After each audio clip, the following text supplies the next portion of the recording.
Hello everyone, welcome to day 22, part 2 of my embroidery challenge. Today, I'm excited to share the final look of this beautiful handmade glasses pouch. In the previous part we started with the floral embroidery and now you can see how it's come together into a complete, useful, and decorative piece. I've used bright and cheerful colors to create a floral bouquet design that adds a fresh and elegant touch to the dark fabric.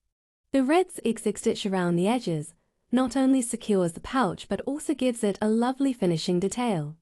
This project shows how embroidery can turn even a simple fabric piece into something special, functional, and full of personality. I hope this inspires you to try creating your own embroidered accessories. Stay tuned for more creative designs in the upcoming challenges.